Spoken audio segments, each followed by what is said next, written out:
Attention at 9 ಗೆ ಸ್ವಾಗತ. ನಾನು ವಿಜಯ್ ವೀರಪ್ಪ. ಮೊದಲಿಗೆ ಹೆಡ್ಲೈನ್ಸ್.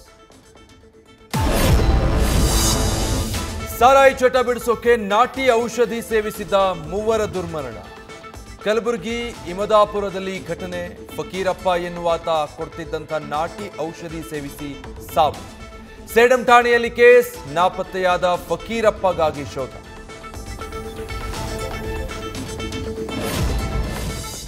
ನಾಳೆ ವರಮಹಾಲಕ್ಷ್ಮಿ ಹಬ್ಬದ ಹಿನ್ನೆಲೆ ಭರ್ಜರಿ ಖರೀದಿ. ಕೆಆರ್ ಮಾರ್ಕೆಟ್ ಸುತ್ತಮುತ್ತ ಸಿಕ್ಕಾಪಟ್ಟೆ ಟ್ರಾಫಿಕ್ ಜಾಮ್. ಕಿಲೋಮೀಟರ್ ಗಟ್ಟಲೆ ನಿಂತಿರುವ ವಾಹನಗಳು. ಮಾರ್ಕೆಟ್ ರಸ್ತೆಯಲ್ಲಿ ಓಡಾಡೋರಿದ್ರೆ ಮಾರ್ಗ ಬದಲಿಸೋದು ಬೆಸ್ಟ್.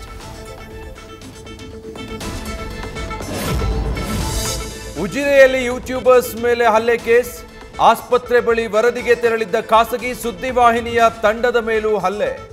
ಮಹೇಶ್ ಶೆಟ್ಟಿ ತಿಮರೋಡಿ, ಗಿರೀಶ್ ಮಟ್ಟಣ್ಣನವರ್ ಸೇರಿ ಹಲವರ ವಿರುದ್ಧ ಬೆಳ್ತಂಗಡಿ ಠಾಣೆಯಲ್ಲಿ ಎಫ್ಐಆರ್. ಧರ್ಮಸ್ಥಳದಲ್ಲಿ ಶವಗಳನ್ನು ಹೂತಿಟ್ಟ ಆರೋಪ ಕೇಸ್. ಬಂಗ್ಲೆಗುಡ್ಡ ಕಾಡಿನ 12 ಜಾಗಗಳಲ್ಲಿ ಪರಿಶೋಧನೆ ಪೂರ್ಣ. ಸ್ಪಾಟ್ 13ರಲ್ಲಿ ಶೋಧಕ್ಕೆ ಜಿಪಿಆರ್ ತಂತ್ರಜ್ಞಾನ ಬಳಕೆಗೆ ಚಿಂತನೆ.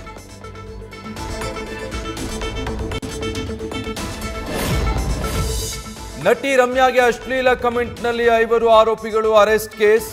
ಇನ್ನಷ್ಟು ಕಮೆಂಟಿಗರಿಗಾಗಿ ಮುಂದುವರಿದ ಶೋಧ.